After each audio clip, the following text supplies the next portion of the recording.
Hello everyone, this is a group project. It is a motion detector light switch.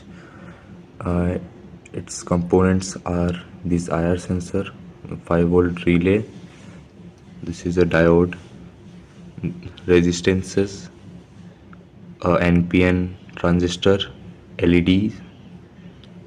This is our IC chip, a CD 4017 IC chip, capacitor of value 100 microfarad, connecting wires.